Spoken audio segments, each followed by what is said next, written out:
All right, guys, UFC 327 is around the corner. Not Charles Radtke. Yuri Prochazka versus Carlos Ulberg. This is gonna be a big title fight for the World Lightweight Heavyweight Championship. I'm gonna break down every single fight from the Charles Radtke fight and Francisco Prado fight all the way up until the main event of Carlos Ulberg and Yuri Prochazka. Let's get started. Right, Charles Radtke and Francisco Prado. So I'm gonna show you the metric that I used to wager on fights. Right. These are the attributes that I need to know: the striking, the pressure, the wrestling, the grappling, the endurance and durability, right? And strength of schedule, obviously. But these are the most things that I usually use to wager on MMA. That's like, hey, if it's a 50-50 fight, what do I believe is going to happen? Whatever it is. So I'm going to show you guys what I believe. I think Francisco Prado is the better striker, but I think Charles Radtke, as a wrestler, he puts a lot of pressure on people, and his grappling is really good. We saw it in his last fight where he submitted some guy. I forgot who it was. He was a can, though, in the third round. We've seen his grappling before. It's really, really good. He's a very nice guillotine. He has very, very good endurance. We all know that. But Francisco Prado is very durable. I'm going to lean Charles Radtke. I have no idea what the odds are right now, but I'm leaning Charles Radtke to win this fight because this is how I measure. I'm like, okay, I think he has 4 out of the 6, and I think it's going to be where Charles Radtke dictates the fight. I'll take Charles Radtke to win this fight. Next is Kelvin Gastelum versus Vicente Luque. Okay, so look at this photo of Kelvin Gastelum. There's some really oddly shaped UFC fighters going here, right? From Azamat Murzakanov to Dominic Reyes with that long torso. Kelvin Gastelum. I mean, I can't believe Kelvin Gastelum fought like this, but whatever. No fat shaming here, huh? So striking, obviously Vicente Luque is the better striker, I believe, right? He's a very good striker. I think he's very good. But is it like it's probably like 65-35 or 60-40. Vicente Luque is a better striker, right? He's more polished, more clean. Calvin Gastelum has a nice 1-2, but is that basically it?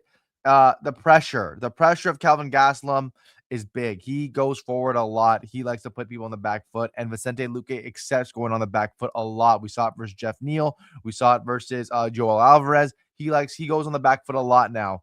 Joaquin Buckley.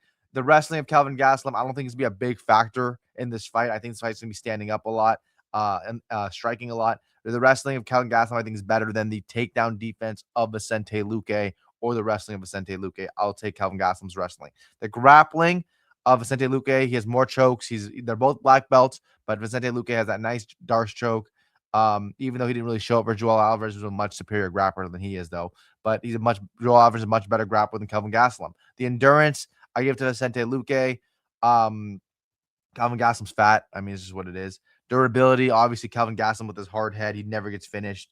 So I'll take Calvin Gastelum to win this fight. Vicente Luque going up to middleweight, I think it's going to be a problem.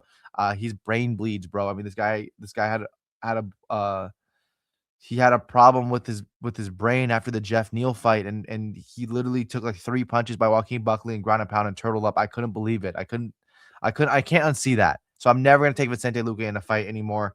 I don't care. Next is Chris Padilla versus Markel Mederos. So this is a very good like prospect versus prospect fight. Even though Chris Padilla has a lot of losses, he's a very exciting fighter. We saw him finish Ishmael Bonfim. I like his striking and pressure, right? He's very good Muay Thai. His pressure's on point, right? He goes forward. He doesn't care. He has a nice parry game where he parries all the punches coming towards him. Markel Mederos has very good wrestling, though. Very good. He's decent wrestling. Okay, he has decent wrestling. Good wrestling for a prospect. Decent wrestling. His grappling is okay. Didn't really have any chance to finish that fight versus like Chionsky, wherever he fought against. Didn't have a lot of opportunities to finish that fight. I think Chris Padilla's endurance is better than Markel Mederos. We saw him get tired in that last fight. Mederos did in the third round. I think the durability of Chris Padilla, even though he's been finished a couple times, is better than Markel Mederos as well, because Markel Mederos, Chris Padilla plays with fire a lot, right? He's in the pocket trying to exchange, while Mederos is really trying to evade and not be touched. So I will take Chris Padilla in this fight. This fight's a toss-up to me, honestly, but I'll take Chris Padilla. I think he's a better fighter here. I'll take Chris Padilla. I wouldn't be surprised if this is like a pick'em fight. Next is Tatiana Suarez versus Luque Godinez. So the striking of Luque is better, right? We saw Tatiana Suarez looked really bad in that Weili Zhang fight. And we're like, okay, we'll never take this girl in a boxing match or a kickboxing match, right? We'll never take her. But her pressure is relentless, right? Is relentless. Her wrestling is very, very good. And even though Luque Godinez, she's a very good wrestler herself. Her sister was like on the Canadian national team for the Olympics, or Canadian Olympic team. That'll probably be better to say. The grappling of Tatiana Suarez, right? Her guillotine game. She's dating Patchy Mix. I know you guys are gonna say Patchy Mix sucks. He just lost in Brave or wherever he fought in, right? Rising. Yeah, I mean, but like he's better than any girl that she's gonna grapple. He's better than any girl she's gonna grapple, right?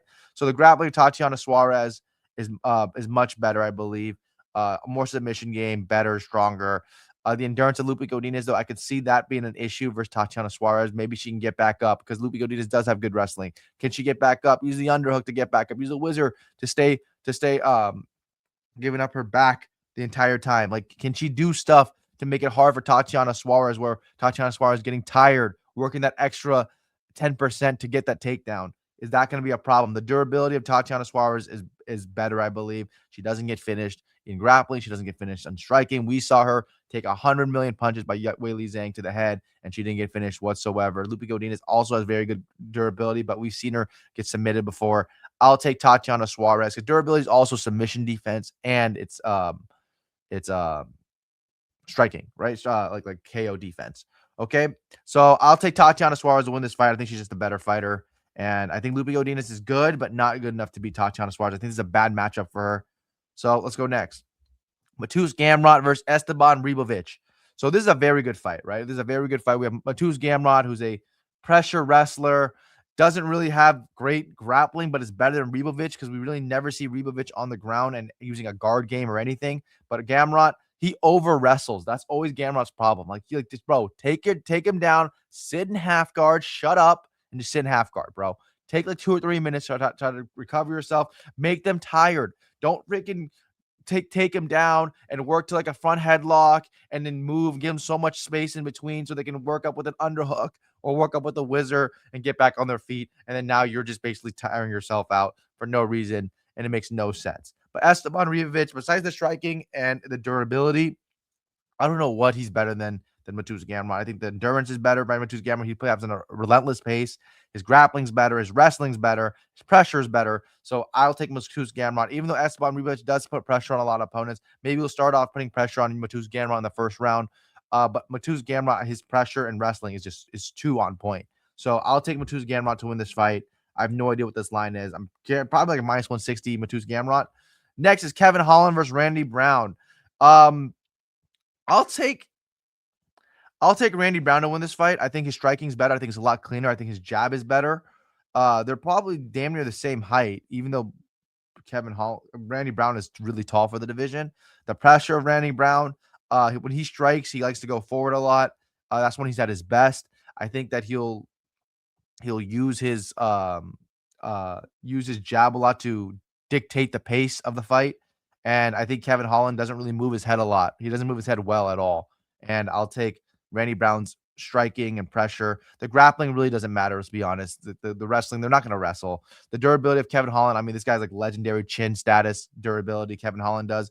But in submission game, he does get submitted a lot in grappling. But I think Randy Brown's grappling isn't the greatest I've seen. I mean, I know he trains like in Philadelphia with a bunch of good guys, but I don't know if it translates into MMA or into his fights. So I'll take Randy Brown here, striking, pressure, and wrestling. I think he actually submitted Wellington Turman. Am I crazy for saying that? Did he submit Wellington Turman? Let me check. Give me a second. Because I remember him submitting him. I have a feeling that he submitted him, but I'm not sure. Wellington Turman. Nope, decision. I think he almost submitted him. That's what it was. He submitted Worley Alves and Alex Oliveira. So yeah, no really submission game for him. Right? He hasn't submitted anybody in like 9 years. So I'll take Randy Brown to win this fight. Patricio Pitbull versus Aaron Pico. So this is where I should have put fight IQ or retardedness, because Aaron Pico suffers a lot from that retardedness. So Patricio Pitbull versus Aaron Pico, right? The Bellator guys. Okay. 2 Bellator guys going against each other. I don't know what this is for. Is this an I quit match where like, hey, like if one stays, one leaves if this happens, but I don't know what's going on. Patricio Pitbull, I don't think he's a better striker than Aaron Pico. I think Aaron Pico is a very good striker. I think he's a gold glove champion, right? Amateur. for boxing. He has very good striking. He has very good pressure. He has very good wrestling. So he's really good, right? This guy's really good. His grappling, though, his BJJ is not the greatest, and I think Patricio Pitbull has the edge there. His endurance, I think Aaron Pico has better endurance. We've seen Pitbull get very tired, especially in the Bellator fights. Even though he's been 5 rounds, we've seen him get tired. Maybe that could have been a wash. Aaron Pico really, even though he rarely goes a decision and he puts a lot of effort into that first round, we don't really see him gas out. And having that pressure for 3 rounds is big. So I'll take his endurance over Patricio Pitbull endurance, who's like more conservative, less on the gas tank. I think Aaron Pico is going to win this fight. Patricio Pitbull is a little bit more durable, a little bit. Like, he's not the most durable guy. We've seen him get KO'd by bantamweights. So Patricio Pitbull is not the most durable guy, but Aaron Pico definitely isn't the most durable guy either. So I'm going to take Aaron Pico to win this fight. I think he's going to do a lot of wrestling. I think a lot of pressure, and probably just finish. I can see a decision, in a classic Bellator decision in a big fight for them, right? A classic Bellator decision. Next, Nate Landwehr versus Cub Swanson.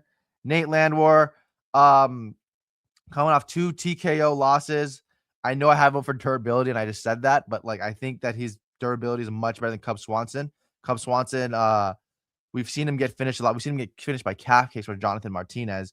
I think this is going to be a very, very good fight. Striking, I think it's going to be like a war type of fight where like these guys both don't have a lot of power, but I'll take Cub Swanson's. I think Cub Swanson's going to win this fight. I think he's just a better, slicker striker. And Nate Landwehr doesn't really move his head. He's slow. He's unathletic. He's not talented in fighting, but he is a dog and he survives. But I'll take the Cub Swanson. I'll take Cub Swanson here to win this fight. I think that he's going to just ping Nate Landwehr from a distance. Was he hurt Nate Landwehr? I don't think so, but I think he'll have good enough style points to win this fight, probably via decision. Next is Johnny Walker versus Dominic Reyes. Look at this freaking torso on Dominic Reyes, right? This guy's taking his career seriously. Dominic Reyes, the better striker, he's a sniper. He's a counter artist. Johnny Walker's a lot better pressure though. Dominic Reyes, obviously, he knows about his wrestling defense. His wrestling defense is really good. We saw it versus John Jones. We saw it versus Jan Blachowicz. We've seen it versus a lot of fighters, but really no one in the light heavyweight division wrestles. So it's not going to really matter. The grappling doesn't matter either. The endurance of Dominic Reyes is much better than Johnny Walker's. I believe we've seen Johnny Walker get tired. Dominic Reyes, we've seen him get tired versus John Jones. But again, you have to be on your P's and Q's versus John Jones. Versus Johnny Walker, do you really have to? I don't know. But the durability is Johnny Walker. I know what you're going to say. Whoa, both of you guys have glass chins. Okay, well, Johnny Walker hasn't got finished in 2 years. And I know I say 2 years because it was the second to last fight, right, versus Volkan Ozdemir. But it's been 2 years. He's a fresh chin. Johnny Walker, we saw him versus Ming Yang Zhang or whatever it was, some Korean guy or Chinese guy. He beat him pretty easily after enduring a lot of. He really didn't get punched in the face that much. I mean, if you rewatch that fight, you could say, "Oh, Johnny Walker survived." I'm like, he didn't really get punched in the face that much. He slipped, and then Ming Yang Zhang kind of just threw a lot of punches and tired himself out. But I'll take Johnny Walker to beat Dominic Reyes. I mean, I can't take Dominic Reyes. It's hard to take Dominic Reyes because Dominic Reyes, I mean, we saw him get knocked out by a jab. You know what I mean? I saw it versus Ryan Spann. He got knocked out by a jab. You know, I just unsee that ever. I can't unsee it. Right? We actually thought Ryan Spann was good after that Dominic Reyes fight. So I'm going to take Johnny Walker to win this fight. Do I take it like I'm like putting my mortgage on it or putting money on it? Absolutely not. But if I had to pick, I'll take Johnny Walker to win this fight. Next is Curtis Blaydes versus Josh Hokit. This is an interesting fight, right? This Josh Hokit's getting pushed to the moon right now. He's getting pushed to the moon. He just beat some scrub, Denzel Freeman, and now he's fighting Curtis Blaydes. I'm taking Josh Hokit to win this fight. I think Curtis Blaydes, I think his career's done. I don't know. I don't think he's that good. I just never really thought Curtis Blaydes was that good. I'll take Josh Hokit to win this fight. I think his pressure is going to win this fight. And Curtis Blaydes, I mean, we've seen him get tagged, right? 43-year-old Mark Hunt tagged him and knocked him out. I know what you say, Super Samoan Mark Hunt, legendary KO power. But Curtis Blaydes, I mean, I think Josh Hokit is good. I think he's actually really good. Right, I think he's athletic. Curtis Blaydes not really that athletic in the division. I think the speed is going to be a big problem. I think Josh Hokit's very, very fast for heavyweight. I'll take Josh Hokit to win this fight. Obviously, he trains out of Jackson Wink MMA. So if they thought he wasn't ready, for this fight, they wouldn't take it, right? Greg Jackson is very smart. Mike Wiggleton is very smart. If they knew he wasn't ready for this fight, they wouldn't take it. This is the same people that pulled out versus Chael Sonnen when John Jones, when Dan Henderson pulled out of his fight, and John Jones was offered Chael Sonnen in a quick turnaround fight. We're like, hey, can you be a replacement? And John Jones and Greg Jackson said no way. So this is the same people. So if they believe Josh Hokit has a chance to win this fight, I'll take Josh Hokit as well. Give me Josh Hokit to win this fight. Probably via KO, honestly. I can see him via KO. I think the pressure and then like a nice overhand on the top will probably finish Curtis Blaydes, and I think that will be happening. Next is Paulo Costa versus Azamat Murzakanov, right? This is an interesting fight. Paulo Costa moving up to light heavyweight. It's a very interesting fight. I mean, we got to call a spade a spade. Azamat Murzakanov, he's a better striker. He has very good pressure. Paulo Costa, I think if I'm Paulo Costa, I'm using the grappling and the wrestling to test Azamat Murzakanov. We've never really seen him on his back, right? We've seen him in grappling transitions where he has good takedown defense, but Paulo Costa shoots a nice blast double. I'm not going to lie to you. His grappling is good as well. We've seen it versus Luke Rockhold. Keep Luke Rockhold on his back. Mounted Luke Rockhold. And that's a big thing. I mean, Luke Rockhold, you can say whatever you want about him, but his jiu-jitsu is pretty good. It's pretty clean. But the endurance of Azamat Murzakanov, I think, is better than Paulo Costa. Paulo Costa definitely paces himself. I think Paulo Costa is more durable. I've seen Azamat Murzakanov kind of get hit with big shots for Brenson Ribeiro, but Paulo Costa really doesn't have that much power. So I'm going to be taking Azamat Murzakanov to win this fight. Paulo Costa doesn't have power. I mean, even though he looks like a bodybuilder, Greek god, he doesn't have power. I mean, who does he knock out? He doesn't knock out anybody. I think his last knockout was like Uriah Hall. Or Johnny Hendricks. Like, he doesn't knock out anybody. So I'll take Azamat Murzakanov to win this fight.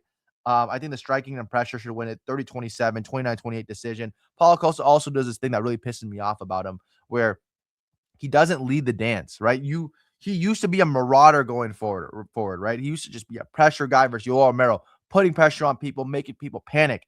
But now he doesn't do that anymore. Versus that, after that Adesanya loss, he never goes forward anymore. He's more in the middle of the cage. He's not a marauder anymore. He's not a berserker. Azamat Murzakanov should be able to push the pace with him going forward more and use his striking and boxing, which is really good. I'll take Azamat Murzakanov to win this fight. Probably by decision 29-28. Yuri Prochazka versus Carlos Ulberg. The main event. Finally, we're here. This is very interesting, right? Because there's a lot of green on Yuri Prochazka's side. Okay? A lot of green. I think this is a tailor-made matchup for Carlos Ulberg. I think Carlos Ulberg's striking, especially his counter striking, is very good. I think it's very good.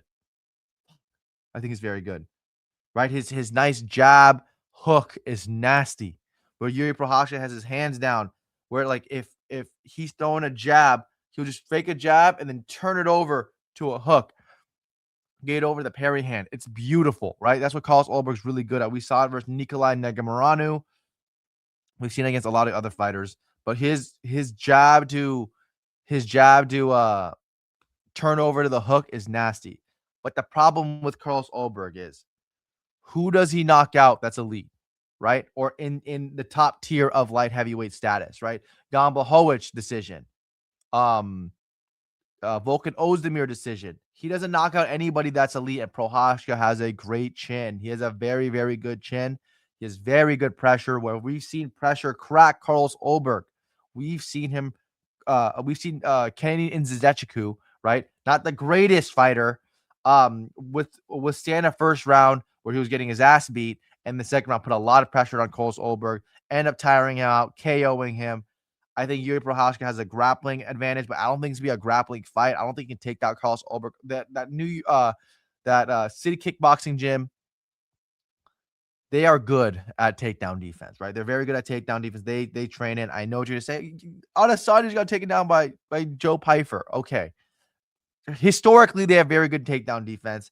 I'll take Yuri Prochazka via striking, via pressure. I think he's going to melt Carlos Ulberg, probably third round. I could see fourth round. Yuri Prochazka does not get tired. We've seen it versus Glover Teixeira, where he willed his way in the fifth round to get a submission victory. he is a very, very good fighter. He's a very talented fighter. I like Yuri Prochazka to win this fight over Carlos Ulberg. Give me Yuri. I think he's just, I don't know if he's a better fighter, but I think he's just more, he's a warrior. He's a dog. And when you have that with the pressure, with the granite chin versus a guy who's a counter striker who's going to go backwards the entire fight, we saw what Yuri did to Khalil Roundtree in the third round. We saw what he did to Rakic, right? When Rakic was beating him up, and then Yuri Prochazka was, okay, it's my time to go forward now. I'm going to go forward. We saw it versus Alex Pereira in the first fight. He was making Alex Pereira be more gun shy. I'll take Yuri over Carlos Ulberg all day here. I think he's just a better fighter. Give me Yuri to win this fight. Hopefully you guys enjoyed this. Like and subscribe. I'm trying to get to 350 subscribers by the end of this month. Hope you guys can get me there. Thank you so much. Have a good one.